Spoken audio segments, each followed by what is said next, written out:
What if we could be our authentic self? What is our authentic self? What parts of us are true and what parts are shaped by our society, our family, our friends, our insecurities, even in some cases our own arrogance? Today we focus so much on individuality, but in reality, we are a filtered version of who we want to be or who we think we are. Most of us are not allowed to be our truest version of ourselves.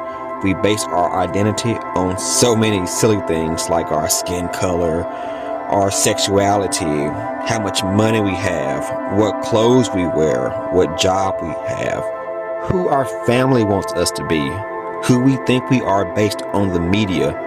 But what if we were allowed to lean into our desires at a young age and our parents allowed us to nurture that? Now, I don't mean we decide we want to be a boy or be a girl or be a giraffe or a dinosaur, but the simple stuff. Like, for example, when I was a kid, I had a talking problem and I could not keep my mouth shut. I would always get my report card and have great grades, but I would always have the comment, does good work, but he talks too much. Now I'm in my mid-30s and I don't like to talk to people and I prefer to be silent and be obscure at work. I would say me being quiet is my truest self. But what if that's not my truest self? What if actually I had a desire to be a big communicator with people, but because the school system just made me feel negative about me talking too much, and my parents didn't reinforce my decisions in the right way, I developed a phobia of talking to people or talking too much. What if me being quiet is not my authentic self? How many times have you felt something about one of your character traits, but either your family or your school or society persuaded you against it, and you kind of disowned it? Now, this may sound contradictory, but hear me out. We are so focused on being an individual, but we are designed to be in a tribe or a family. Our family serves a major part in how we shape our mindset. Although I have stated family can make it harder for you to be your authentic self, although I have stated that it's hard for you to be your authentic self by your family reinforcing bad traits or discouraging natural traits, it is important for our tribe or our parents especially to reinforce our natural God-given traits. While they can and should give you a strong spiritual or community foundation and stop bad traits such as lying, jealousy, violent behavior, disobedience, etc., they should not shape your personality on what they believe you should be or force you to go down a certain path or a certain profession based on what they see fit.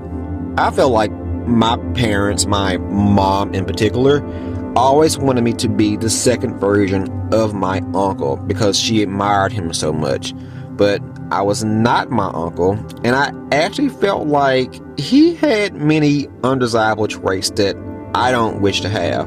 All they knew is he went to a prestigious college, joined a particular fraternity, and had a good job. And that's really superficial things to actually base somebody's existence on. And to be honest or fair, our parents are probably not their authentic self. So they might have it hard trying to help you discover your own authentic self.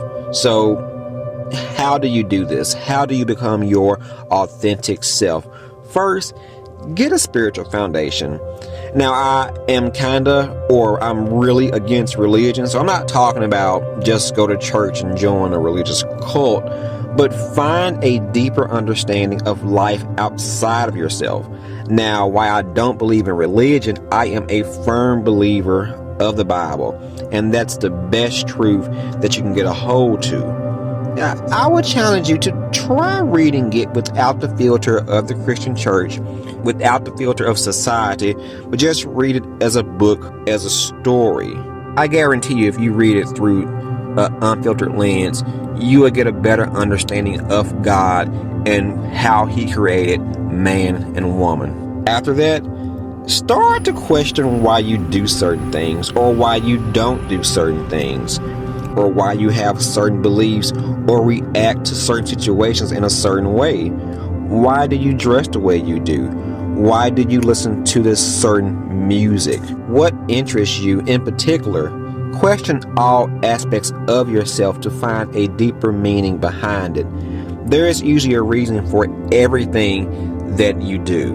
And although you shouldn't second guess everything you do, but we should test everything that we do and how we think and how we react, because the big thing of being our authentic self and about being authenticated, something is authenticated once it's put through several tests to determine if it can survive what it's made for. We have to put ourselves to the fire, refine ourselves so that we are the best versions of ourselves without all the fillers. Once you discover your motivations, determine if they benefit you or if you just do them because you were taught to by your family, by your friends, by the television, etc.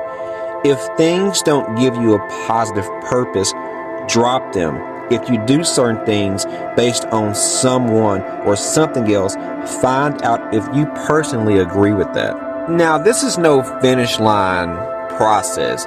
It's probably a lifelong journey. You never will stop trying to authenticate yourself or be the best version of yourself. Maybe you will never be the most authentic version of yourself because there are some things that are just ingrained in us from when we're children, but we are trying our best to get them out of us. But you can probably be a better authentic version of yourself than you currently are if you start this process. Your future self will probably thank you.